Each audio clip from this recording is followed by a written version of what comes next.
मोतिहारी संसदीय निर्वाचन क्षेत्र से निर्दलीय उम्मीदवार महाकवि श्री राज नारायण वर्मा को भारी मतों से विजयी बनाए। पिताजी चुनाव लड़े, बेसिकली इसलिए चुनाव लड़े थे, उनको पता था कि जीत तो संभव है नहीं, सिर्फ कुछ चंदे वंदे मांग लेंगे, वो चुनाव के नाम पे कुछ चंदा इकट्ठा हुआ है, उससे 2 वक्त की रोटी चलेगी। तुम इतना जो मुस्कुरा रहे हो, क्या गम है जिसको छिपा रहे हो? Amit Bhatia, I like it। काली रतियां कभी दिन सुहाने, किस्मत की बातें तो किस्मत ही जाने। तो जो मैं लेके जाता था उस दौरान मैं उस किताब को पढ़ता हुआ जाता था, जो कि मेरे लायक नहीं थी, मुझे नहीं पढ़ना था वो, है क्योंकि मेरी उम्र बहुत कम थी उससे। तो 3 उपन्यास लिख दिए मैंने बैक टू बैक, 3,000 पेज के 3 उपन्यास। उसके बाद मेरे पिताजी सुरेंद्र मोहन पाठक के पास लेके गए मुझे। बेटा जी, अरे ओ बाबू जी, किस्मत की हवा कभी नरम कभी गरम, कभी नरम नरम कभी गरम गरम, कभी नरम गरम नरम गरम, ओ बेटा जी। तो मेरी जो ओरिजिनल पांडुलिपि थी उसको फाड़ के फेंक दिया मैं हेड ऑफ ऑनर प्रमोशंस बना। अच्छी खासी में तो 40-50 लाख सालाना सैलरी थी आपकी। उतनी सैलरी बहुत से लोगों का सपना होता है, बहुत से लोग जीवन भर उस सैलरी तक पहुंच नहीं। वाह बेटा, लगता है तुम गू खा के ही मानोगे। मैं अगर कहूँ तुम साहसी, कायनात में नहीं है कहीं, तारीफ ये भी तो सच है कुछ भी नहीं। तो उन्होंने बोला कि सानंद वर्मा से बढ़िया कोई सक्सेना कैरेक्टर नहीं कर सकता, क्योंकि वो रियल लाइफ पागल है। इस वजह से मेरी कास्टिंग हुई। लेकिन जब मैंने किया ना तो इतना पॉपुलर हो गया, और मैं पहली बार अंदाजा हुआ जब मैं कानपुर गया, वहाँ पे एक इवेंट में, उसके बाद मैं कभी इवेंट में ही नहीं, डर के मारे। वो जो अपना था कभी और किसी का क्यों है। वहाँ गया, 200 लोगों की लाइन, 200 एक्टर्स खड़े हैं वहाँ। हाँ, एक एक करके सब पूछा, am I fit sir, am I fit, am I fit, am I fit. और मुझे जैसे ही देखा, मैंने उसको कुछ बोला भी नहीं, बस मैं ऐसे ही खड़ा हूँ उसके आसपास, मुझे जैसे सर आप हो। और 6 महीने में भाई मैं एडवर्टाइजिंग का स्टार बन गया। जान से प्यारे तुझको तेरा देश पुकारा जा।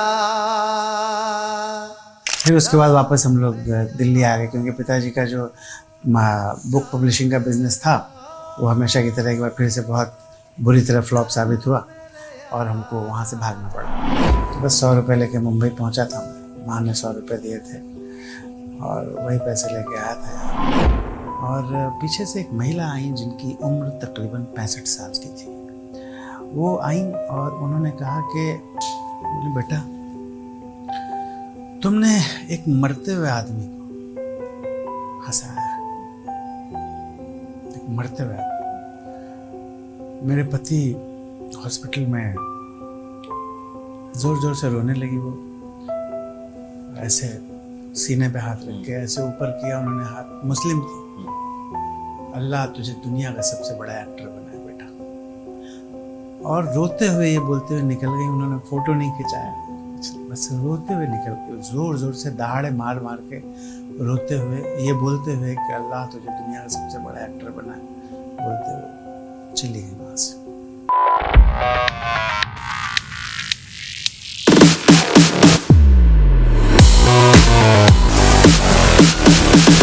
मुझे जब पता चला कि मुझे आपका इंटरव्यू करना है, तो मैंने कहा यार कॉमेडी की बात होगी सिर्फ, जो है जाहिर तौर पर आप पॉपुलर हैं घर घर में हंसाने के लिए।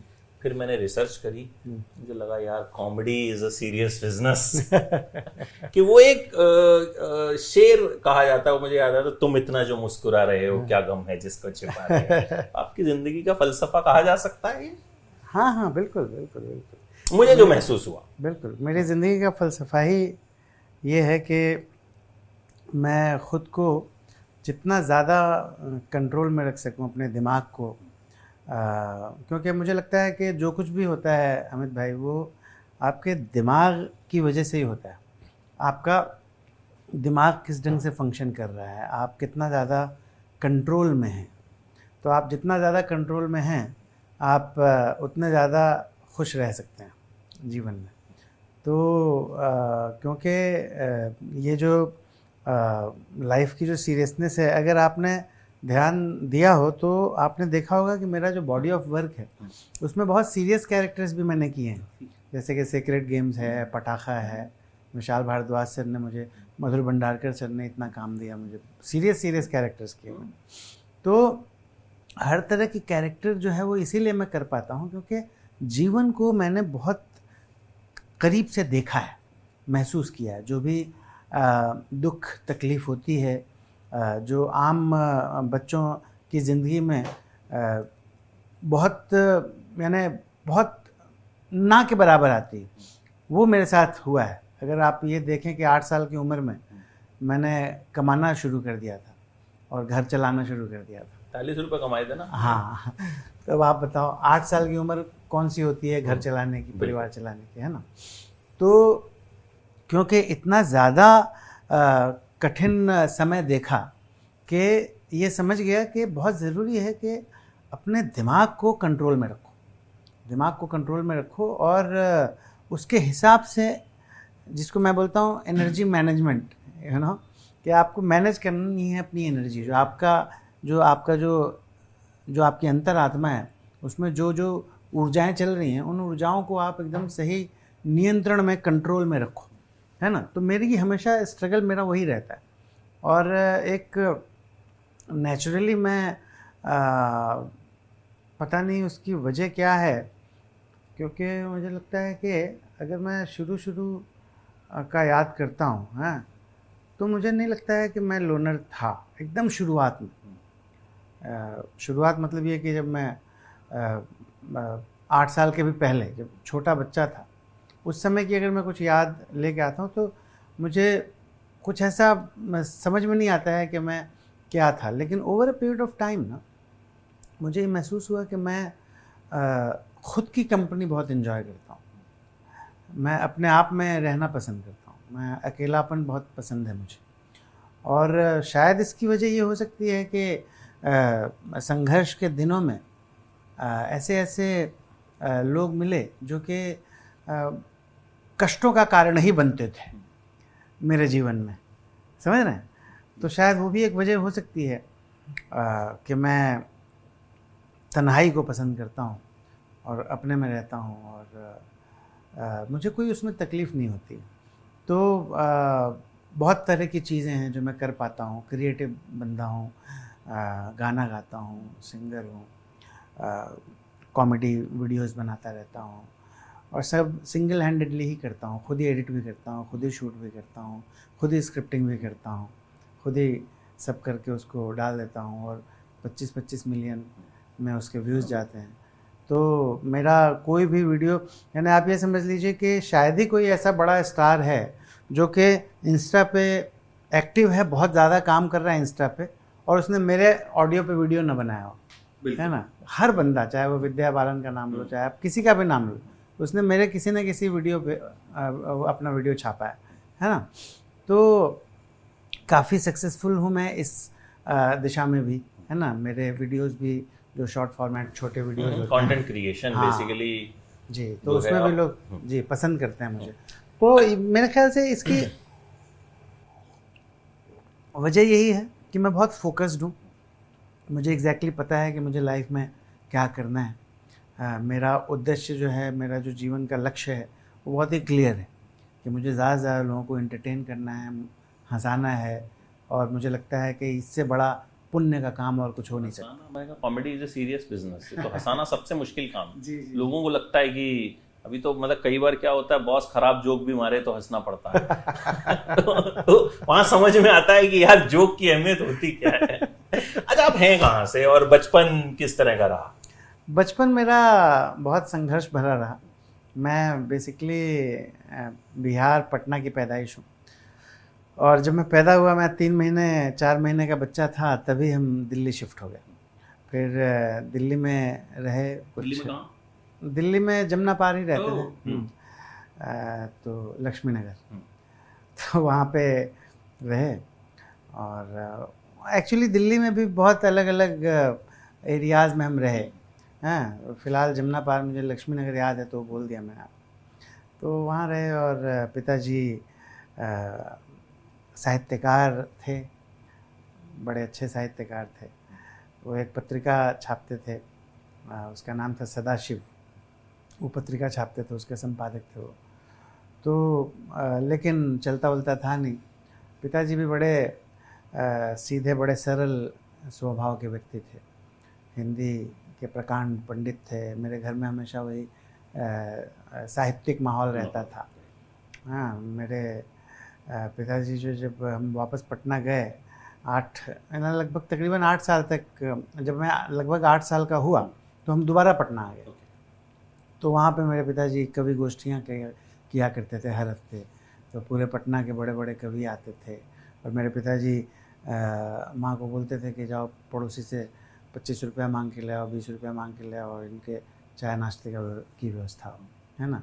इस टाइप के मेरे पिताजी थे कि उधार मांग के कवि गोष्ठी करते थे और पैसे उधार लेके माँ से बोलते थे उधार ले आओ 20 रुपया, और उससे फिर वो चाय नाश्ता होता था उन कवियों का, समझ रहे। तो 8 साल लगभग दिल्ली में मेरा बचपना गुजरा। तो प्राइमरी थोड़ा बहुत जो भी एजुकेशन हुआ वो दिल्ली में हुआ। उसके बाद फिर पटना वापस आ गया। पटना में मैंने 12th तक पढ़ाई की, यानी जो सेवन्थ जो भी क्लास था, मुझे याद नहीं आ रहा है कौन सी क्लास से पटना में शुरुआत हुई थी, शायद 6ठी या 7वीं क्लास होगी, ठीक से याद नहीं आ रहा। पर वहाँ से मैंने बेसिकली 12th तक का मैंने वहाँ से दिया, अपना पटना से 12th तक का की पढ़ाई वहाँ तक की। फिर उसके बाद वापस हम लोग दिल्ली आ गए, क्योंकि पिताजी का जो बुक पब्लिशिंग का बिज़नेस था वो हमेशा की तरह एक बार फिर से बहुत बुरी तरह फ्लॉप साबित हुआ और हमको वहाँ से भागना पड़ा, क्योंकि कर्ज़ा बहुत हो गया था और बिज़नेस फ्लॉप हो गया था। जो किताब पिताजी छापना चाह रहे थे बेचारे वो छाप नहीं पाए, बहुत घाटा लग गया। तो हम फिर से भागे, फिर दिल्ली आ गए। फिर दिल्ली में आके वहाँ पे मैंने दिल्ली यूनिवर्सिटी से ग्रेजुएशन किया, कॉरस्पॉन्डेंस कोर्स। और इस पूरे वक्फे में मैं लगातार काम करता रहा। जैसे पिताजी का जो बुक पब्लिशिंग का बिज़नेस था पटना में, उसमें मैं उनका राइट और लेफ़्ट हैंड में ही था। मैं ही जाता था साइकिल से पूरे पटना में सबको किताब विताब बेचता था। अपना सबसे पहले हम मोतिहारी गए थे। जब दिल्ली से छोड़ के हम आए तो सबसे पहले मोतिहारी गए थे। पूर्वी चंपारण ज़िले में हमारा जो गांव है रामनगर नाम है उसका, वहाँ गए। वहाँ पे पिताजी ने खेती की, क्योंकि उनके हिस्से की कुछ ज़मीन थी जो कि उनके भाइयों ने हड़प ली थी।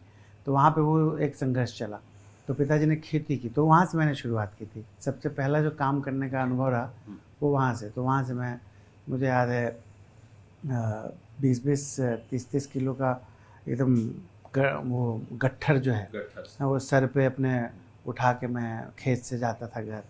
हाँ, तो वो रामनगर की कहानी।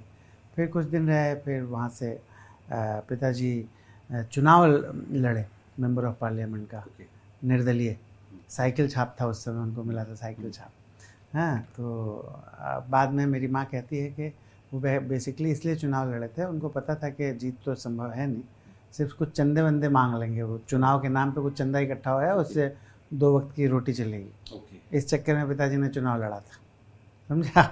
तो वो बेचारे चुनाव में, मैं उनका प्रचारक था, रिक्शे में बैठ के, मुझे आज भी याद है, रिक्शा था, एक माइक था और मैं बोलता था, मोतिहारी संसदीय निर्वाचन क्षेत्र से निर्दलीय उम्मीदवार महाकवि श्री राज नारायण वर्मा को भारी मतों से विजयी बनाएं।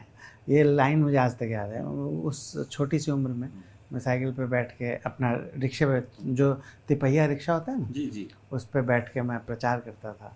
मेरी माँ रात के 2 बजे निकलती थी और वो जो दीवारों पे लिखती थी राज नारायण वर्मा साइकिल छाप। तो अजीब सा ही मैडनेस था वो। खैर, पिताजी की ज़मानत ज़ब्त हो गई, वो हारे, जो कि होना ही था। और उसके बाद फिर जो बुक पब्लिशिंग का बिज़नेस था वो फिर से फ्लॉप हुआ। तो फिर हम भागे वहाँ से, फिर दिल्ली आ गए। फिर दिल्ली आके वहाँ पे क्योंकि इस दौरान जब मैं यहाँ था, जब मैं अपना 10th और 12th कर रहा था।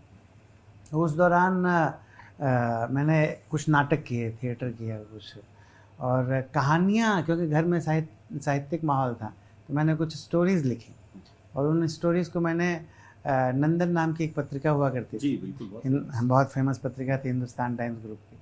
तो वहाँ पे मैंने उस ज़माने में एनवेलप में आप अपनी कहानी रख दें और साथ में एक खाली लिफाफा भी अंदर रख दें अपने घर का पता लिख के, कि अगर संपादक को पसंद नहीं आई कहानी या जो भी आपने भेजा है, जो भी सामग्री भेजी है आपने, इस आशा के साथ कि प्रकाशित होगी, तो अगर पसंद नहीं आई तो वो लौटती डाक से उसी खाली लिफाफे में वापस भेज दो।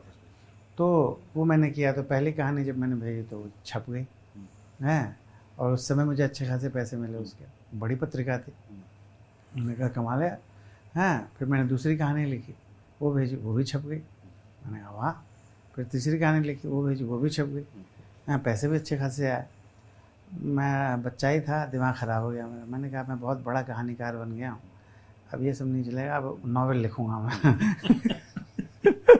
क्योंकि मेरे पिताजी नॉवेल भी लिखते थे, कविताएं भी लिखते थे, बहुत बड़े कवि थे वो, और उपन्यास भी लिखते थे, कहानियाँ लिखते थे, माहौल वही था।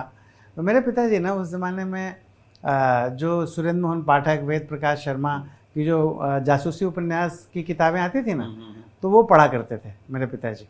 और मैं जाता था, वो बेसिकली भाड़े पे मंगाते थे हैं, तो मैं जाता था, और वो ओनली फॉर एडल्ट्स बुक्स थी। तो मैं जाता था, 25 पैसे भाड़ा उसका लगता था। तो किताब लेके जाता था वापस करने, कि वो पढ़ ली, एक किताब पिताजी ने पढ़ ली तो जाता था वापस करने, फिर दूसरी लेके आता था। हाँ, तो जो मैं लेके जाता था उस दौरान मैं उस किताब को पढ़ता हुआ जाता था, जो कि मेरे लायक नहीं थी, मुझे नहीं पढ़ना था वो, है, क्योंकि मेरी उम्र बहुत कम थी उस समय। और तो मैं जाता था तब रोड पे पढ़ता हुआ जाता था, क्योंकि 4-5 किलोमीटर दूर रहता था वो, तो पैदल जाता था और रोड पे पढ़ता हुआ जाता था। फिर जब आता था तो वापस 4-5 किलोमीटर आते हुए जो नई किताब लेके आ रहा होता था वो भी पढ़ता था। तो मुझे बड़ा मज़ा आने लगा उसमें। हाँ, अब बच्चा था और एडल्ट सामग्री पढ़ रहा हूँ, तो हाँ, सड़क पे चलते बड़ा मज़ा आया। तो मैंने क्या किया, कहानियाँ लिखना किया बंद और उपन्यास लिखना किया शुरू। तो 3 उपन्यास लिख दिए मैंने बैक टू बैक, 3 हज़ार पेज के 3 उपन्यास। उसके बाद मेरे पिताजी सुरेंद्र मोहन पाठक के पास लेके गए मुझे, हैं, और सुरेंद्र मोहन पाठक ने मेरी पांडुलिपि का जेरोक्स लिया। उन्होंने बोला कि मैं देखता हूँ, इसको पढ़ता हूँ और इसको प्रकाशित करवाने की कोशिश करता हूँ। ये अलग बात है कि उन्होंने चिट्ठियाँ भी लिखी मुझे, हैं, कि हम कोशिश कर रहे हैं। लेकिन बाद में मुझे ही मेरी ही लिखी हुई जो किताबें थीं उसमें मज़ा नहीं आने लगा। मुझे लगा नहीं यार, मैं इससे कहीं बेहतर लिख सकता हूँ। तो मेरी जो ओरिजिनल पांडुलिपि थी उसको फाड़ के फेंक दिया मैंने। हज़ार पेज के 3 उपन्यास जो मैंने लिखे थे उसको फाड़ के मैंने फेंक दिया। मैंने कहा नहीं, मेरा ये स्टैंडर्ड नहीं है, इससे कहीं बेहतर लिख सकता हूँ। फिर चौथा उपन्यास लिखना शुरू किया, उसका नाम था नारद नदारत। वो लिखा मैंने कुछ 60-70 पेज लिख पाया होऊंगा। और इस दौरान नंदन वगैरह में मेरी कहानियाँ छपी थी। 60-70 पेज लिख पाया, तब तक भागने की नौबत आ गई शहर छोड़ के। हाँ, तो हम जब भागे वहाँ गए तो वहाँ पे मुझे एक बहुत बड़ी पत्रिका में प्रूफ रीडर का लीव वैकेंसी पे मुझे जॉब मिली, एक बहुत बड़े अखबार में, जो कि यानी भारत का सर्वाधिक बिकने वाला अखबार था। तो उसमें मुझे न्यूज़ अपना प्रूफ रीडर की नौकरी मिली लीव वैकेंसी पे, क्योंकि हमारे जो प्रूफ रीडर साहब थे उनकी कुछ परेशानी थी पर्सनल और वो आ नहीं रहे थे, छुट्टी पे थे। तो 15-20 दिन की बात थी, तो मैंने वो किया। तो इतना अच्छा प्रूफ रीड किया मैंने कि जो गलतियाँ हुआ करती थी उस अखबार में, वो सारी गलतियाँ ख़त्म, एक भी गलती नहीं। हाँ, तो जो हमारे सबसे बड़े बॉस थे उन्होंने बोला कौन सा ये क्या हो गया इनको, कितना अच्छा पढ़ रहे हैं, बहुत बढ़िया। तो जो हमारे संपादक जी थे, कार्यकारी संपादक, उन्होंने कहा नहीं, वो नहीं, एक नया लड़का आया है, उसकी मूंछ भी नहीं है वो पढ़ रहा है इस वजह से। तो फिर 15-20 दिन बाद हमारे जो ओरिजिनल प्रूफ रीडर थे वो आ गए। मैं गया संपादक महोदय के, कार्यकारी संपादक महोदय के कैबिन में, और मैंने उनसे कहा आ गए वो। तो उन्होंने तुरंत फ़ोन किया और बोला सुभाष, आज से सानंद जो है, गौतम जी जो है वो फर्स्ट रीडिंग करेंगे, सानंद फाइनल रीडिंग करेगा। तो मैं एक बच्चे को, उन्होंने जो 35 साल पुराने प्रूफ रीडर थे उस अखबार के, उसके ऊपर बिठा दिया एक बच्चे को, और 3 महीने बाद मुझे संपादक मंडल का सदस्य बना दिया उन्होंने, उप संपादक बना दिया। विशेषांक निकलता था हर 3 महीने पे, तो उसमें उप संपादक में मेरा नाम, संपादक मंडल उसमें मेरा नाम था। तो फिर मेरा जो जर्नलिज्म का करियर था वो धीरे धीरे चल निकला। फिर मैंने दैनिक जागरण वगैरह में भी नौकरी की। फिर उसके बाद पिताजी का देहावसान हुआ और मैं मुंबई आ गया, क्योंकि मुझे एक्टर बनना था, सिंगर बनना था, तो उसके लिए मुंबई ही आना था और कोई दूसरा रास्ता था नहीं। तो बस 100 रुपये लेके मुंबई पहुंचा था मैं, माँ ने 100 रुपये दिए थे और वही पैसे लेके आया था यहाँ। यहाँ पे बड़ा संघर्ष हुआ। जो सज्जन थे जिनके पास मैं रहने के लिए आसरा लेने गया था, उनकी एक फैक्ट्री थी, दवा की दुकानों की एक फैक्ट्री थी। हाँ, उसमें उन्होंने एक रूम में मुझे सुलाया जिसमें कि सिर्फ मेरे लेटने की जगह थी, बाकी दवाइयाँ ही दवाइयाँ थी। इतनी बदबू आती थी कि क्या बताऊँ आपको। तो वहाँ पे 15-20 दिन गुजारे मैंने। पर यह था कि एक अदृश्य शक्ति मुझे हमेशा पकड़ के लेके चलती है, ऐसा मुझे महसूस होता है। क्योंकि मैं यहाँ आया और अगले दिन ही मुझे नौकरी मिल गई। मुंबई आते ही अगले दिन नौकरी मिली मुझे, नेक्स्ट डे। दवाई वाली नहीं, अखबार में। अच्छा, अखबार। हाँ, यहाँ भी आपने जर्नलिज्म हाँ, ही शुरू किया? हाँ, उसे शुरू किया। तो बहुत बढ़िया नौकरी मुझे मिली। तो कुछ सालों तक मैंने प्रिंट जर्नलिज्म किया। उसके बाद फिर इलेक्ट्रॉनिक में चला गया। फिर एक वीडियो मैगज़ीन थी, उसका नाम था फेस टू फेस, जो कि ये हमारे प्रवीण भाई शाह, धीरू भाई शाह, इनका टाइम वीडियो करके एक मैगज़ीन हुआ करता, वो कंपनी हुआ करती थी बहुत बड़ी, जो गोविंदा वगैरह के साथ काफ़ी फिल्में बनाते थे वो लोग। तो वहाँ पे उन लोगों ने एक वीडियो मैगज़ीन शुरू किया था जो कि सुपर VHS पे उस समय शूट हुआ करता था। तो उसका मैं यूनिट चीफ बन गया। तो मैं जाता था, महमूद भाईजान के घर पे गया था मैं। हाँ, और उनका इंटरव्यू लिया था मैंने। हाँ, तो उनसे बातें हुई थी और काफ़ी मज़ेदार ढंग से वो एक करियर जो है वो मेरा शुरू हुआ। और पत्रकार के रूप में इलेक्ट्रॉनिक मीडिया में भी बहुत ही स्मूथली शिफ्ट हो गया मैं। और फिर इंटरव्यूज़ वगैरह लिए।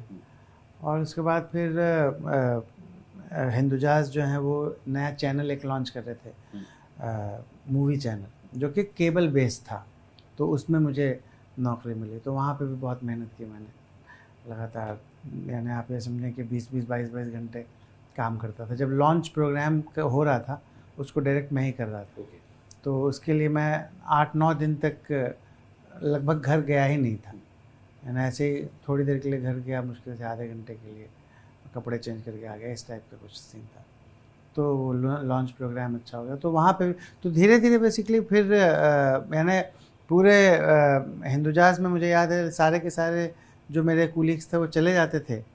मैं दिन भर एडिटिंग करवाता रहता था और 5:30-6 बजे जब सब चले जाते थे तो मैं बेसमेंट में जाके खुद एडिट करता था। और ख़ुद सीखता था कैसे हो रहा है, क्या होता है। तो खुद ही एडिटर बन गया, खुद ही अपना शोरील काट लिया मैंने।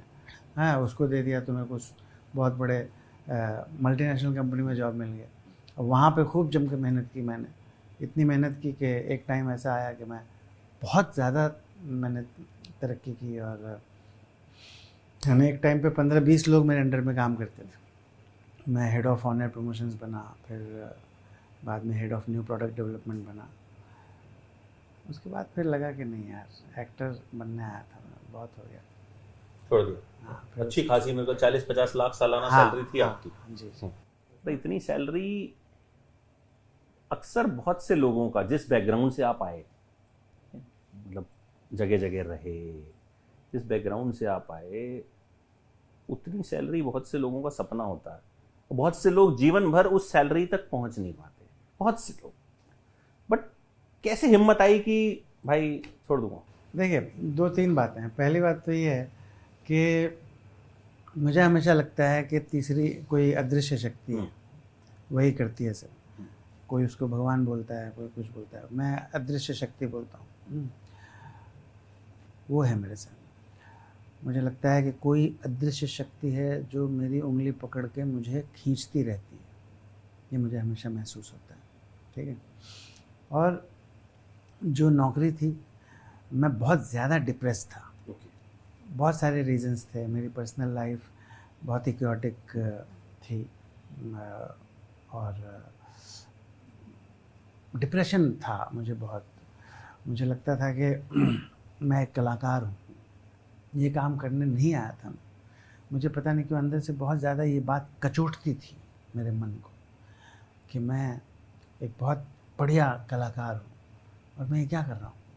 वहाँ पे भी क्रिएटिव काम था हालांकि, पर उसमें मैं कुछ कर नहीं सकता था। मैं परफॉर्मर हूँ ना, है ना, तो मैं दूसरों की परफॉर्मेंस को प्रमोट कर रहे थे हाँ, आप दूसरों basically, के और आप चाहते थे उस जगह पे करेक्ट मैं होना हाँ बिल्कुल। तो मेरे को बहुत ज़्यादा मुझे ना अमित भाई डिप्रेशन होने लगा था। मैं ज़िंदा लाश की तरह लगभग ऑफिस में जाता था। आखिरी का जो मेरा 1 साल था उसमें मैं ज़ॉम्बी बन गया था, समझे आप। एकदम किसी से बात नहीं करता था, सर झुका। तो जो ऐसी स्थिति में आपको, और मैं क्योंकि बहुत ही माइंड ब्लोइंग परफॉर्मर रहा था तो इसलिए लोगों ने 1 साल तक झेला मुझे, झेला, राइट है ना। लेकिन फाइनली वो वक्त आ गया जब मेरे बॉस ने कहा भाई पुट इन योर पेपर्स। अच्छा, हाँ, जब उसने बोला पुट इन योर, मैंने अपनी तरफ से हिम्मत नहीं जुटाई थी कि मैं इस्तीफ़ा दे दूँ। निकाल दिया गया आपको हाँ, मुझे नौकरी निकाल दिया गया नौकरी से। मेरे बॉस ने बोला कि पुट इन योर पेपर्स। तो मैंने 3 महीने का जो मेरा नोटिस पीरियड था वो मैंने से। सर्व तब भी किया। 3 ही महीने का हुआ करता था। हाँ, तब भी आज 3 भी 3 ही महीने का, नौकरी नहीं देता कोई दूसरा आदमी। 3 महीने में तो इंडस्ट्री बदल जाती है। तो मैंने 3 महीने का नोटिस पीरियड सर्व किया और उन्हीं 3 महीनों में मैंने स्ट्रगल की शुरुआत की। और वही हुआ कि यानी स्थिति ये थी कि मेरे पास बहुत बड़ा बंगला था और मुझे उस बंगले को किसी भी तरह से अपने हाथ से जाने नहीं देना था, क्योंकि मुंबई में छोटा एक 1 रूम किचन भी हो जाता है तो लोग इतना ज़्यादा शो ऑफ करने लगते हैं। मेरा तो इतना बड़ा बंगला था जो कि आज भी है मीरा रोड पे ना? मीरा रोड, हाँ, जिसको मैं अगर चाहूँ तो उसको अप्रूवल लेके म्यूनसिपैलिटी से 10,000 स्क्वायर फीट का घर बना सकता हूँ। तो वैसा घर था। मैंने कहा किसी तरह से ये बचा लो यार, ये मत जाने दो। तो जो भी पैसे मुझे मिले थे सब मैंने उसको लोन फ्री करने में लगा दिया, घर को। फिर गाड़ी को का EMI भरने के पैसे थे नहीं, तो गाड़ी को मैंने बेचा और उससे जो पैसे मिले उससे वो जो कार लोन था उसको क्लियर कर दिया। उसके बाद एक 1 बेडरूम हॉल किचन मेरे पास था, उस 1 BHK को मैंने बेचा, उससे कुछ पैसे आए, उसको मैंने फ़िक्स डिपॉजिट किया। उस फिक्स डिपॉजिट से इतने ही पैसे आते थे कि मेरे ऊपर जो लोग निर्भर हैं वो लोग 2 वक्त की रोटी खा सकें। इसके अलावा और कुछ नहीं हो सकता था। यानी अगर आप चाहें कि पिक्चर देखने चले जाएं या कहीं आउटिंग पे चले जाएं, वो सब नहीं कर सकते। ये अलग बात है कि पिछले लगभग 8 सालों तक, जब तक मैं उस मल्टीनेशनल कंपनी में था, तो उन 8 सालों में मैंने बहुत इन्जॉय करवाया था अपनी फैमिली को, है ना। क्योंकि मैं ऐसा बंदा हूँ कि पैसे सेव करना आता नहीं मुझे, मेरे पास जो है वो खर्च हो जाएगा। आज भी मेरे पास गाड़ी है, 80 लाख की गाड़ी है मेरे पास। जो मेरे कुलीग्स हैं जो कि मुझसे 10 गुना ज़्यादा कमाते हैं, वो लोग मुश्किल से क्रेटा खरीद पाते हैं। आप समझ रहे हैं। तो मैं वैसा बंदा हूँ कि फाइनेंशियल मैनेजमेंट बहुत घटिया है मेरा, समझे आप। I hate myself when it comes to financial management. मेरे साथ ये थोड़ा सा सैड होता है कुछ हाँ, मतलब कुछ लोग बहुत इसमें बहुत तेज होते हैं, हाँ, बहुत चीज। लेकिन मैं कहूँगा कि आपने जो एक मूव लिया, अपने घर को बचाया और उस घर के पैसे को 1 BHK वाले को आपने फिक्स डिपॉजिट में डाला, मेरे ख्याल से यार ये तो कोई बढ़िया फाइनेंशियल प्लानिंग वाला आदमी ही कर सकता है। वो बढ़िया फाइनेंशियल प्लानिंग नहीं थी, क्योंकि जब मैंने घर बेचा तो मैंने जितने में बेचा था 6 महीने बाद उसी बंदे ने उसी घर को बेचा डबल में। अब आप सोचो कितनी घटिया प्लानिंग थी मेरी। 6 महीने में उस बंदे ने उस प्रॉपर्टी को जो मैंने बेचा था मान लीजिए 16 लाख में, उस बंदे ने 35 लाख में बेचा। मैंने ज़रा सा भी ध्यान ही नहीं दिया कि प्रॉपर्टी का रेट क्या है, कैसा है, जो औने पौने भाव पे बेच दिया। तो आपको लगा कि पैसा आ जाए, हाँ, अर्निंग कुछ शुरू हो जाए, हाँ, ताकि घर का रोटी दाल रोटी मिलनी शुरू हो गया। तो वो था। उसके बाद फिर स्ट्रगल करने के लिए हम निकले। तो पहले तो ट्रेन पकड़ने गया, तो ट्रेन में घुस ही नहीं पाया, 3 घंटे खड़ा रहा मैं मीरा रोड स्टेशन। वापस आ गया। फिर उसके बाद अगले दिन बस स्टॉप पे खड़ा हो गया, तो 2 घंटे बाद बड़ी मुश्किल से एक बस में घुस पाया। उसके बाद उसने 2.5 घंटे लगा दिए मुझे पहुंचाने में, अंधेरी 2.5 घंटे। हाँ, उसके बाद इन्फिनिटी मॉल के सामने एक चाय की टपरी थी, हाँ, वहीं पे सारे स्ट्रगलर्स बैठे रहते थे, मैं भी वहाँ बैठ गया, एकदम स्टोन्ड बिल्कुल, ऐसा। 1 घंटे तक। उसके बाद चेहरे पे पानी मारा, एक कटिंग चाय पी, और वो जो स्ट्रगलिंग एक्टर्स थे वो आपस में बातें किया करते थे। कोई बोलता था वहाँ मैनेजर का ऑडिशन चल रहा है, तू फिट है, और मैं किसी से बात करता नहीं था। मेरी ये एक अजीब सी आदत है कि मैं बात नहीं करता हूँ लोगों से, मैं बहुत अपने में रहने वाला बंदा हूँ, समझे? हाँ, तो वो बंदा बोल रहा है दूसरे से कि वो मैनेजर का चल रहा है 29 में, हाँ तू फिट है उसमें, ऐसा। वो लोग आपस में बात कर रहे हैं। अब वो बंदा जो है वो मेरे एज ग्रुप का ही लग रहा है कुछ। अब वो उठ के जैसे ही निकला तो मैंने कहा, मैं उसके पीछे उसको फॉलो करना शुरू किया, कहाँ जा रहा है। तो पता चला 29 एक कोई दुकान है जहाँ पर ऑडिशंस होते हैं, स्टूडियो टाइप। वहाँ गया, 200 लोगों की लाइन, 200 एक्टर्स खड़े हैं वहाँ, हाँ, एक एक करके से पूछ रहे, am I fit sir, am I fit, am I fit, am I fit. अब वो जो स्ट्रगलिंग एक्टर था जिसका पीछा करते हुए मैं गया था, मैं उसी के आसपास थोड़ा खड़ा हूँ। फिर जैसे ही मुझे मौका मिला और वो जो बंदा था जिसका मैं पीछा कर रहा था वो आगे गया, तो उसने कास्टिंग डायरेक्टर बोला, no you are not fit. और मुझे जैसे ही देखा, मैंने उसको कुछ बोला भी नहीं, बस मैं ऐसे ही खड़ा हूँ उसके आसपास, मुझे जैसे सर आप आओ मुझे उसने अंदर बुला लिया और मेरा ऑडिशन हुआ। तो इस ढंग से मुझे धीरे धीरे पता चला कि कहाँ ऑडिशंस होते हैं, क्या होता है। और 6 महीने में भाई मैं एडवर्टाइजिंग का स्टार बन गया। 4 साल में मैंने 350 ऐड फिल्में की तो 6 महीने में मैंने अपनी एक गाड़ी खरीद ली, क्योंकि मैंने क्योंकि मैंने कसम खा ली थी कि मैं भैया अब ये कभी बस में खड़ा नहीं रहूँगा, क्योंकि मैं आते समय इंजरी हो गई थी मुझे, तो मैं बस में नहीं जाऊँगा और ट्रेन में नहीं जाऊँगा। हाँ, तो क्या हुआ, तो पैदल का ही रास्ता बचा था, तो रोज़ मीरा रोड से अंधेरी में डेली पैदल आता था और जाता भी था वापस, यानी आपसे लगभग 50 किलोमीटर 50 किलोमीटर लगभग मैं रोज़ पैदल चलता था एक्टर बनने के चक्कर में। हाँ? हेडलाइन है ये। हाँ आप तो पत्रकार रहे हैं। हाँ। तो ये हेडलाइन है कि 50 किलोमीटर पैदल चलते थे रोज। और उसमें भी भाई मैं सीखता था, यानी जब मैं पत्रकारिता जब मैं पैदल चल रहा होता था, then you see a lot of people, okay, कोई ऑटो रिक्शा वाला है, कोई साइकिल पे जा रहा है, कोई पेडेस्ट्रियन है, कोई वेजिटेबल वेंडर है ना, कोई सब्जियां बेच रहा है, हज़ारों तरह के लोग आपको दिखते हैं। मैं हाईवे से नहीं जाता था, मैं लिंक रोड से आता था, क्योंकि हाईवे पे ज़्यादा दर्शन नहीं होते थे, पर लिंक रोड पे भयंकर मजमा लगा रहता था, है ना। तो मैं लगातार दुनिया भर के कैरेक्टर्स को ऑब्जर्व करता था, उनकी वॉक को देखता था, वो किस ढंग से रिएक्ट कर रहे हैं, कैसे बात कर रहे हैं, और मुस्कुराता हुआ ही जाता था। तो लोग कहते भी थे कई बार, क्योंकि मैं सेम रास्ते से बार बार जाता था ना, तो कुछ लोगों को लगने लगा था पागल टाइप का आदमी है, क्योंकि मैं मुस्कुराता, किसी को देख नहीं रहा हूँ पर हंस रहा हूँ और जा रहा हूँ। अब उसको क्या पता मैं कि उस अपना जो ऑटो रिक्शा वाला है उसने जो पीछे उसके सवारी बैठी थी उससे जैसे उसने बात की, उसकी वजह से मैं हंस रहा हूँ। उस चाय वाले को तो पता नहीं, क्योंकि मैं उस ऑटो वाले को देख चुका था थोड़ी देर पहले। अब वो सोच के हंस रहा हूँ मैं अपने माइंड में, उसको रिप्ले कर रहा हूँ, उस विजुअल को जो उस ऑटो रिक्शा वाले ने मेरे लिए क्रिएट किया था, तो उसको रिप्ले कर रहा हूँ, हंस रहा हूँ और जा रहा हूँ। अब चाय वाला जो मुझे देख रहा है बार बार हर दिन, उसको लगता है साला हंसते हुए क्यों जाता है बार बार। मेरे दिमाग में कुछ ना कुछ चलता ही रहता था जिसकी वजह से मैं हंसता रहता था। तो पैदल चलता था पर हंसता था, तो कुछ लोग मुझे पागल समझते थे, समझ। और मेरी कास्टिंग सक्सेना की जो भी हुई है भाभी जी में, वो मेरे भाई वो पागल होने की वजह से ही हुई है। कैसे हुई? वो ऐसे हुई कि शशांक बली जो हमारे डायरेक्टर हैं, वो मुझे FIR के यानी मेरे चैनल डेज से ही जानते थे, है ना। वो आते थे और वो मुझे देखते थे, और उनको पता था कि मैंने किस ढंग से नौकरी छोड़ के क्या क्या पागलपन किया है। तो उन्होंने बोला कि सानंद वर्मा से बढ़िया कोई सक्सेना कैरेक्टर नहीं कर सकता, क्योंकि वो रियल लाइफ पागल है। इस वजह से मेरी कास्टिंग हुई। कोई और बंदा कास्ट था उसमें। अच्छा। हाँ, सारे लोग किसी और को चाहते थे। हाँ, लेकिन मेरी कास्टिंग इस वजह से हुई क्योंकि शशांक बली ने कहा कि nobody is better than him because he is real life Saxena, वो चाहिए, घेर लो उसको, है ना। और इस वजह से मेरी कास्टिंग हुई उसमें।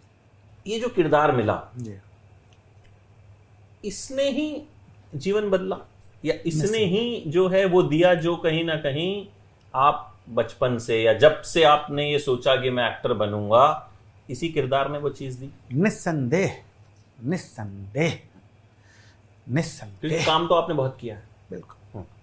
मैं इमोशनली जुड़ा हुआ हूँ इस शो से।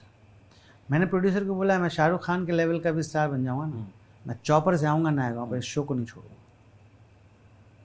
मैं नहीं, मैं बहुत इमोशनल बंदा हूँ सर। मैं मनी माइंडेड नहीं हूँ, और अगर मुझे कोई यानी इतना भी दे देता है ना, इतना, तो मैं फील करता हूँ मुझे इतना दे दिया उसने, और उसके बाद जब इतना है ना, इसका भी 4 गुना बढ़ा के मैं उसको रिटर्न करने की कोशिश करता हूँ, यू नो, उस टाइप का नेचर है मेरा, समझ रहे हैं आप। क्योंकि बचपन से मैंने बहुत कठिनाइयाँ देखी हैं ना, बहुत ज़्यादा जीवन देखा है, तो मेरे अंदर भगवान की दया से किसी भी तरह की कोई ऐसी विकृति नहीं है, समझ रहे हैं।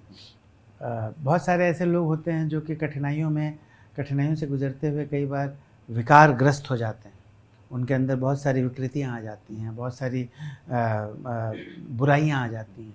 हाँ, पर भगवान की दया से मैं उससे बचा रहा, समझ रहे हैं। और मैंने हमेशा अपनी ऊर्जा को बहुत सही दिशा में उसका प्रयोग किया, लगातार मेहनत करता रहा।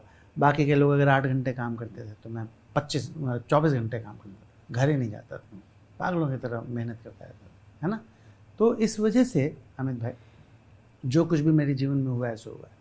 तो भाभी जी घर पर हैं ने मुझे बहुत ज़्यादा खुशी दी है, बहुत ज़्यादा खुशी दी है इस शो ने। सक्सेना कैरेक्टर ने मुझे बहुत ज़्यादा खुशी दी, बहुत ज़्यादा खुशी दी। कोई ऐसा शख्स मिला, फैन मिला? जाहिर है, देखिए मैंने ये शो जो है, मैंने आपसे शुरू में भी जिक्र किया कि शायद टीवी के किरदारों की पॉपुलैरिटी अब वैसी नहीं रह गई जो 20 साल पहले हुआ करती थी, जो क्योंकि सास भी कभी बहू के ज़माने में थी। तब घर के सब लोग बस टीवी देखते थे और कुछ नहीं था, हम सब बैठते थे, हम टीवी देखते थे, ब्रेक में ही मम्मी से किचन में रोटी लेने जाते थे, अदरवाइज वो उस तरह की पॉपुलैरिटी हमने टीवी की देखी है। बट अभी भी जैसे भाभी जी घर पे एक एक कैरेक्टर मतलब पॉपुलर है, सबको नाम पता है क्या है। और मैं अक्सर देखता हूं कि बुजुर्ग लोग लगा के बैठे हैं, पुराने एपिसोड हैं, रिपीट पे भी आ रहा है तो वो देख रहे हैं, हाँ मजा आ रहा है, हंस रहे हैं। वो वो ऑडियंस सबसे ज्यादा इंजॉय करती है, और चल रहा है, फैमिली के साथ आप बैठे हो तो आप एकदम निश्चिंत होकर देख रहे हो कि कुछ भी ऐसा नहीं आएगा कि आंख बंद करनी पड़ेगी, चैनल बंद करना पड़ेगा या चेंज करना पड़ेगा। तो कुछ ऐसे लोग मिले कभी जिन्होंने कहा कि यार मतलब मजा आया आपको देख के, या आपको मतलब कुछ अप्रिशिएट किया हो, जो दिल को छू गया हो आपके? देखिए मैं ना कई बार मैंने ऐसा गौर किया है कि किसी फिल्म की शूटिंग में मैं हूँ, तो वहाँ पे कोई बड़ा फिल्म स्टार है, लेकिन लोग मेरे साथ फ़ोटो खिंचाने आते हैं जो बड़ा फिल्म स्टार जो है उसको इग्नोर कर देते हैं। तो मैं बेसिकली घरों में घुसा हुआ हूँ पिछले 10 साल से, ये 11वां साल चल रहा है, घर घर में घुसा हुआ हूँ, तो सब मुझसे बहुत प्यार करते हैं। और एक फ़ैन मोमेंट है जो मैं हमेशा बताता हूँ, क्योंकि वो मेरे दिल के बहुत करीब है वो फ़ैन मोमेंट। और मुझे यही लगता है मेरे भाई के ये ना कर्मों का फेर है। शायद मैंने कुछ बहुत अच्छे कर्म किए होंगे अपने जीवन में, हो सकता है कि पिछला जन्म होता हो सकता है पिछले जन्म में मैंने कुछ बहुत अच्छा किया हो, पता नहीं क्या, I really don't know, but I really feel that I am the chosen one. समझ रहे हैं आप, मुझे ऐसा लगता है कि मैं, भगवान ने मुझे कुछ तो दिया है ऐसा तो बहुत यूनिक है। तो मुझे याद है मैं मार्केट में कुछ ख़रीदने जा रहा था, और पीछे से एक महिला आई जिनकी उम्र तकरीबन 65 साल की थी। वो आई और उन्होंने कहा कि, पहले उन्होंने कहा कि सर सर आपसे बात 2 मिनट करना चाहते हैं। मैं घूमा, उसके बाद उन्होंने तुरंत बोला कि मुझे देखा, उन्होंने देखते ही ऐसे बोले, बेटा, सीधा बेटे पे आ गई। फिर पहले सर बोला उन्होंने, मैं टर्न हुआ, उसके बाद करीब आई मेरे, बोले बेटा तुमने एक मरते हुए आदमी को हंसाया, एक मरते हुए आदमी। मेरे पति हॉस्पिटल में थे बेड पे, और वो टीवी पे भाभी जी घर पर हैं देखते थे, पर वो हंसते नहीं थे। रिश्तेदार आते थे, वो हंसते नहीं थे। मैं देख जाती थी, वो हंसते नहीं, उनके चेहरे से हंसी गायब थी, वो कभी हंसते नहीं थे। भाभी जी घर पर हैं, टीवी पे आता रहता था, वो देखते थे, फिर भी नहीं हंसते थे। लेकिन जैसे ही तुम आते थे ना सक्सेना जी, मैंने तभी उनके चेहरे पे मुस्कुराहट देखी, सिर्फ तब। वो पता नहीं क्यों तुम्हारा इंतजार करते थे, तुम्हारा ही इंतजार करते थे। और जब तुम आते थे एपिसोड में तो हंसते थे, हंसी आती। तो उन्होंने बोला कि बेटा तुमने एक मरते हुए आदमी को हंसाया है। और ज़ोर ज़ोर से रोने लगी वो, ऐसे सीने पे हाथ रख के ऐसे ऊपर किया उन्होंने हाथ। मुस्लिम थी। अल्लाह तुझे दुनिया का सबसे बड़ा एक्टर बनाए बेटा। और रोते हुए ये बोलते हुए निकल गई। उन्होंने फ़ोटो नहीं खिंचाया, बस रोते हुए निकल गए, ज़ोर ज़ोर से दहाड़े मार मार के रोते हुए, ये बोलते हुए कि अल्लाह तुझे दुनिया का सबसे बड़ा एक्टर बनाए, बोलते हुए चली गई वहाँ से।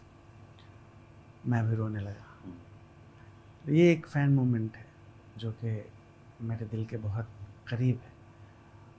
और मुझे यही लगता है अमित भाई कि कुछ तो ज़रूर मैंने बहुत अच्छा किया होगा जीवन में कभी भी, जिसकी वजह से मुझे भगवान ने इतना प्यार दिया है। बिल्कुल। और मुझे लगता है यही कमाई है। हाँ। असली कमाई यही है। मतलब जो वो दे के गई आपको, वो मतलब वो खरीदी नहीं जा सकती, या वो जो उन्होंने आपको कहा वो शायद उन्होंने जीवन में किसी एक्टर के लिए शायद नहीं कहा होगा, क्योंकि उनको जो आपने दिया वो मुझे नहीं लगता कि कोई दे पाता। अच्छा, पहली फिल्म याद है कैसे मिली थी, कौन सी थी? जाहिर है याद होगी। प्रदीप सरकार, वाह, दिवंगत प्रदीप सरकार, हमारे दादा, उन्होंने मुझे, उनके साथ मैंने ऐड फिल्में की थी। ऐड फिल्में बहुत सारी, बहुत हाँ, शानदार रहे हैं जी। तो वो मर्दानी बना रहे थे, तो उसमें उन्होंने मुझे पहला मौका दिया। और मर्दानी में मेरा रोल जो है वो भी लोगों को आज तक याद है। हालांकि बहुत लंबा रोल नहीं था, लेकिन वो यादगार रोल है और लोग आज भी उसकी चर्चा करते हैं। तो पहला ब्रेक तो वही था, मर्दानी मेरा। और बाकी छिटपुट फिल्में, क्योंकि मेरा क्या हुआ ना अमित भाई के, मुझे बनना था फिल्म एक्टर, समझे आप? फिल्म एक्टर बनना मेरा सपना था। और जब मैं एक्टिंग करने लगा ना तो एडवर्टाइजिंग में बहुत सक्सेस मिली मुझे। तो एडवर्टाइजिंग से फिल्म एक्टर बनना आसान माना जाता था। लोग ऐड देख के फिल्मों में कास्ट करते हैं, लेकिन उस समय ज़्यादातर लोग यही कहते थे कि टीवी पे अगर करोगे तो लोग जो हैं वो पैसे खरीद के टिकट क्यों खरीदेंगे, फिल्म थिएटर में जाके क्यों तुम्हारी फिल्म देखेंगे, टीवी पे तो आता ही है फोकट में ये एक्टर, है ना। तो ये लफड़ा था और मुझे बनना था फिल्म एक्टर। इसी वजह से मैंने कंटिन्यूटी के बहुत सारे कैरेक्टर्स को मना किया था। मैं हमेशा जैसे FIR करता था, FIR के 100 से ज़्यादा एपिसोड्स किए मैंने, पर उसमें मैंने गेटअप में रहता था। कभी 70 साल का बूढ़ा बन गया, कभी कुछ बना, दाढ़ी मूंछ, प्रोस्थेटिक्स। तो मेरा जो रियल फेस है वो नहीं दिखता, एक्सपेरिमेंट करने का मौका मिलता था, तो वो किया मैंने। बाकी जो भी मुझे लगता है 15 सीरियल किए होंगे मैंने बाबू जी से पहले, पर सब में छोटे छोटे कैमियोज करता था, 3 दिन 4 दिन का रोल करता था, कंटिन्यूटी का नहीं करता था। पर ये कैरेक्टर इतना अच्छा था सक्सेना का। और उस समय 2 घटनाएं घटी थी। एक तो सुशांत सिंह राजपूत पवित्र रिश्ता करते थे जो कि टीवी एक्टर थे, और उसी समय उन्होंने काय पोची की और वो ओवरनाइट फिल्म स्टार बन गए थे। और उसी वक्त एक घटना और घटी थी, जब मैंने हाँ बोला भाभी जी घर पर हैं को। एक घटना और घटी थी, अमिताभ बच्चन सर ने पहली बार फिक्शनल कैरेक्टर किया था, नहीं फिक्शनल कैरेक्टर किया था। KBC में तो अमिताभ बच्चन रहते हैं, वो अलग चीज़ है, रियलिटी टीवी है वो। पर उन्होंने एक फिक्शनल कैरेक्टर किया था, युद्ध नाम का एक सीरियल था यस उसमें, वो ये घटना भी उसी वक्त की, समझा।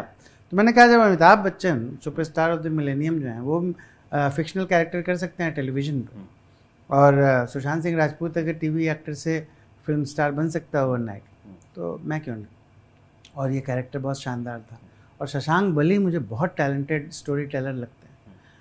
साथ में मनोज संतोषी को भी मैं जानता था, वो भी गज़ब के राइटर थे। मैंने कहा कि और प्रोड्यूसर संजय कोहली, बिनायफर कोहली, इनको भी बहुत अच्छे जानता। मैंने कहा बहुत सही है ये, इसको कर लो। लेकिन जब मैंने किया ना तो इतना पॉपुलर हो गया, और मैं पहली बार अंदाज़ा हुआ जब मैं कानपुर गया, वहाँ पे एक इवेंट में, उसके बाद मैं कभी इवेंट में ही नहीं गया डर के मारे, क्योंकि वहाँ पे बहुत सारे मेरे फैंस थे जिनको मेरे बॉडीगार्ड्स ने धक्का मार मार के गिरा दिया था, और इस वजह से गुस्से में मैंने इवेंट करना ही छोड़ दिया, तो करता ही नहीं। लेकिन मैं जब वो करके आया था ना, तो वहाँ पे जो मैंने अपने फैंस को देखा था, पहली बार मुझे एहसास हुआ कि ऊपर वाले ने क्या बना दिया, समझे। और मैं घर पे आके, मुझे याद है 1 हफ्ते तक सो नहीं पाया था मैं, 1 हफ्ते तक रोया हूँ, 1 हफ्ते तक, जब मुझे इस बात का रियलाइजेशन हुआ कि मैं कितना पॉपुलर हो गया हूँ। अनोखेला पूरा कानपुर जाम हो गया था जिस दिन मैं उस इवेंट में गया था, समझे आप। तो मैं वापस आके मैंने ये सोचा कि बॉस, अगर मैं लगातार ये शो ही और सिर्फ यही शो करता रहा तो फिर मैं सक्सेना बन के ही रह जाऊँगा, तो ये नहीं करना मुझे, है ना। तो मैंने क्या किया कि मैंने दूसरे काम करने शुरू कर दिए, और यहाँ पे डेट्स देने कम कर दिए मैंने भाभी जी में, समझे, डेट्स देने कम कर दिए। और मैंने पिछले 10 साल में भाई साहब 25 से ज़्यादा फिल्में की, समझे आप। और उसमें बहुत अच्छी अच्छी फिल्में भी की, जैसे कि मधुर भंडारकर सर के साथ 2 फिल्में की, लवली बाउंसर और इंडिया लॉकडाउन। दोनों मेरी बहुत फेवरेट फिल्म है। मतलब मैं ऐसे नहीं बोल रहा हूँ, आप गूगल पे जाके मेरा रिव्यू देखिएगा। अच्छा। दोनों मेरी बहुत फेवरेट फिल्म है। मुझे लगता है इंडिया लॉकडाउन में जिस तरह से लॉकडाउन को दिखाया गया है, बहुत शानदार। फिर विशाल सर ने मुझे मौका दिया मेन नेगेटिव में, पटाखा में, विशाल भारद्वाज की फिल्म में। तो अनुराग कश्यप के साथ सीक्रेट गेम्स में काम किया मैंने। फिर वेब सीरीज़ में ये अपना अपहरण सबका कटेगा में ready steady who is your daddy, कितना हिट हुआ वो, बहुत बड़ा सुपर डुपर हिट है वो। बल्कि भाभी जी घर पर हैं से ज़्यादा पॉपुलर मुझे अपहरण सबका कटेगा लगता है, क्योंकि अपहरण सबका कटेगा के 12 एपिसोड में मुझे इतनी पॉपुलैरिटी मिली दुबे के रूप में, है ना। जो मेरा वो डायलॉग है ready steady who is your daddy, इतना फेमस हुआ। आप ये समझे कि भाभी जी के सेट पर मैं खड़ा था, वहाँ पे कुछ लोग मुझे मिले, 8 लोग थे, 8 में से सिर्फ एक बंदे ने भाभी जी के लिए कॉम्प्लीमेंट दिया, बाकी 7 लोगों ने अपहरण सबका कटेगा के लिए दिया। उसके 12 एपिसोड, इसके 3000 होने वाले हैं। कई बार ऐसा होता है ना कि बाई चांस लोग जो हैं वो किस चीज़ को नोटिस करें, या क्या पसंद करें। तो अब जैसे मैंने हज़ारों इंटरव्यूज़ किए होंगे, मतलब मुझे लगता है सब लोगों के मैंने बॉलीवुड से, बट मैं मलाड में मॉल है, वहाँ पे स्केचेस के शोरूम में गया, तो जूते वूते देखे, वहाँ से निकला तो गार्ड आया, ये सर आप वही है ना जो पवन सिंह का इंटरव्यू किए थे और उनसे दारू वाला सवाल पूछे। मतलब बहुत से लोग, क्या बात है, आपके करियर का सबसे बड़ा इंटरव्यू पवन सिंह का इंटरव्यू। मैंने जावेद साहब का इंटरव्यू भी किया, मैंने अन्नू कपूर का भी इंटरव्यू किया, लेकिन अब उन लोगों को वो अच्छा लगा या उन्होंने जो है वहां देखा। तो आप नहीं कह सकते कि दर्शक जो है वो आपको कौन सा दर्शक कहाँ पे पसंद कर रहा है। और एक और बात है कि मैं एज एन एक्टर ना उस काम को ज़्यादा एंजॉय करता हूँ जिससे मैं बहुत ज़्यादा दूर हूँ। फॉर एग्जांपल मैं हूँ लोनर, लेकिन कोई ऐसा बंदा जो कि पागलों की तरह पार्टी करता है, उस कैरेक्टर को मैं ज़्यादा एंजॉय करूँगा, क्योंकि लोनर, हाँ जैसा मैं नहीं हूँ उसको। तो मैं अपहरण में जो दुबे का कैरेक्टर है वैसा मैं बिल्कुल नहीं हूँ, समझ रहे हैं आप। सक्सेना में हूँ, मैं रियल लाइफ में हूँ, तो वो मेरे लिए ईजी है, समझ रहे हैं। पर दुबे मेरे लिए ईजी नहीं है, या सीक्रेट गेम्स का पुरुषोत्तम बरिया वो मेरे लिए ईजी नहीं है। तो खैर मैं अच्छी अच्छी फिल्में भगवान की दया से की। नीतीश तिवारी दंगल के डायरेक्टर, उनके साथ मैंने छिछोरे की, उसमें छोटा रोल है पर मेरा एक ही सीन है, पर उसका डायलॉग उन्होंने 10 सेकंड का जो टीजर काटा उसमें भी उसका डायलॉग, वाह बेटा लगता है तुम गू खा के ही मानोगे। कितने मीम बनते हैं इसके, हर तीसरे मीम पे आपको दिख जाएगा मेरा, है ना। तो बहुत बढ़िया एक मेरा सफ़र रहा है, मैं बहुत अपने सफ़र से खुश हूँ, और जो फिल्मी सफ़र भी है वो भी काफ़ी अच्छा है। अभी काफ़ी अच्छी अच्छी फिल्में इस वक्त भी मैंने अभी फिनिश की हैं, बहुत बड़ी बड़ी फिल्म कौन सी, कोई शेयर कर सकते हैं? हाँ, अलाउड हो एक तो? फिल्म है जिसका नाम है बकरा क्रिकेट। ओह, बकरा क्रिकेट जो है उसमें प्रीत कमानी हैं, नताशा भारद्वाज हैं, स्वानंद किरकिरे हैं। पहली बार सानंद और स्वानंद को एक साथ कास्ट किया गया है, तो वो हैं। और बहुत सारे नेशनल स्कूल ऑफ ड्रामा के कुछ बड़े बड़े एक्टर्स हैं। मेरा one of the main Leeds में हूँ मैं। हाँ, तो थिएटर में रिलीज होगी? थिएट्रिकल रिलीज़ है, बहुत बड़े पैमाने पर, बहुत बड़ी रिलीज़ होगी।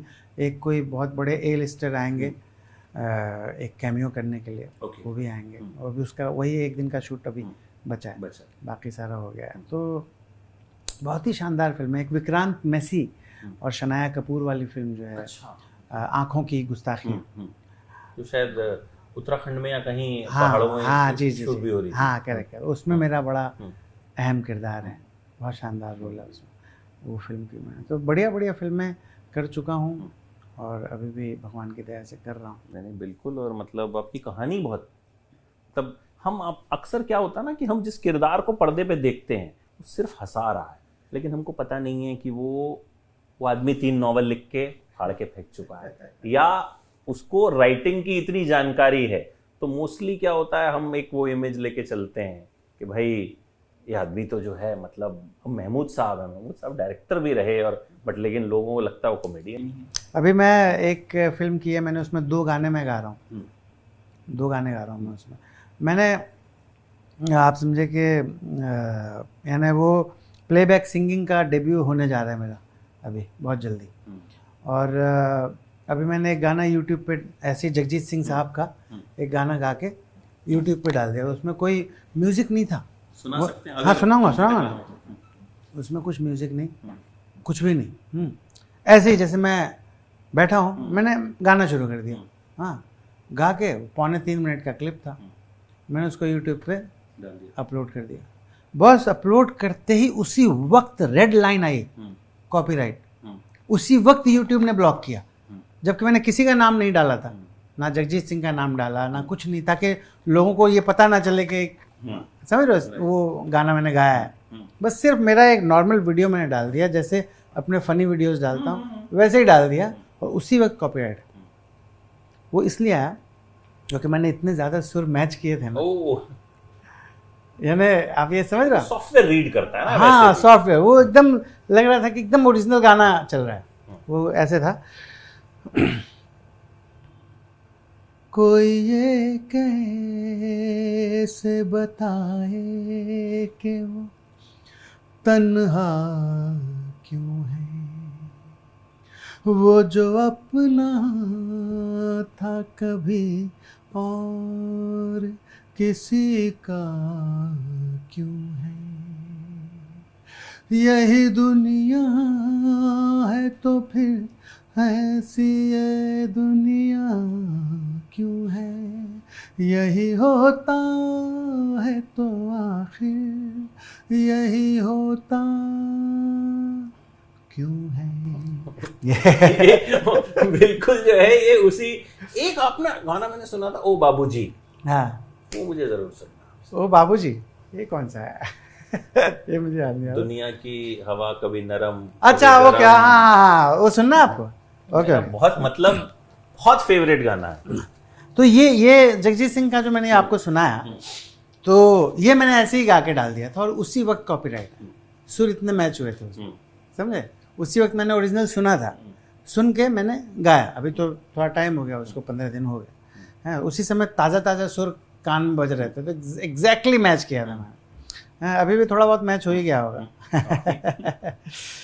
तो वो तो ऐसे है, कभी काली रतियाँ, कभी दिन सुहाने, किस्मत की बातें तो किस्मत ही जाने। ओ बेटा जी, ओ बेटा जी, अरे ओ बाबूजी, किस्मत की हवा कभी नरम कभी गरम, कभी नरम नरम कभी गरम गरम, कभी नरम गरम नरम गरम।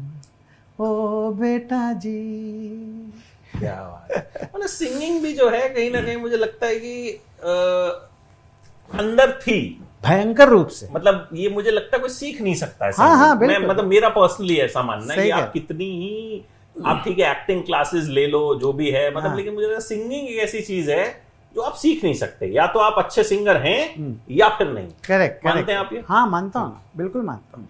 नेचुरल गॉड गिफ्ट होता है वो, उसमें तो कोई शक ही नहीं। अगर आप नेचुरली गिफ्टेड नहीं हैं तो आप कितनी भी कोशिश कर लें आप अच्छा नहीं गा पाएंगे, क्योंकि ये चक्कर गले का है ना। अब मुझे भगवान ने ऐसा गला दे दिया है, फिर वही अदृश्य शक्ति, कि मैं अपनी आवाज़ को इतना ज़्यादा चेंज करता हूँ मूड के हिसाब से। जो भी मुझे गाना है, जो भी कहानी चल रही है, जिस ढंग से गाना है उसके हिसाब से मैं अपने आप को बदल लेता हूँ।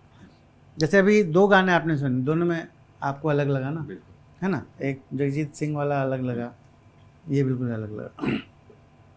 अभी मैं मान लीजिए ये गाऊँ, तुमको पाया है तो जैसे खोया हूँ, कहना चाहूँ भी तो तुमसे क्या कहूँ, किसी ज़बान में भी वो लफ्ज़ ही नहीं कि जिनमें तुम हो क्या तुम्हें बता सकूँ। मैं अगर कहूँ तुम सा हंसी कायनात में नहीं है कहीं, तारीफ ये भी तो सच है कुछ भी नहीं, तुमको पाया है तो जैसे खोया हूँ। एकदम अलग है, मजा आ गया। आवाज़ एकदम अलग लगी ना आपको, है ना? किरदारों की तरह गानों में भी एक्सपेरिमेंट। हाँ बिल्कुल, वो अलग कर देता हूँ मैं उसको जानबूझ के। वो ऐसा लगेगा आपको कि कोई दूसरा बंदा गा रहा है, ऐसा नहीं लगेगा कि सेम बंदा है। और ये कोई मिमिक्री नहीं है, ये मेरे गले की वजह से ऐसा हो रहा है। मैं मिमिक्री नहीं कर रहा हूँ। जैसे मान लीजिए अगर अभी हाई नोट का ये गाना है, मेरी जान से प्यारे तुझको तेरा देश पुकारा जा, जा भैया जा बेटा जा मेरे यारा जा।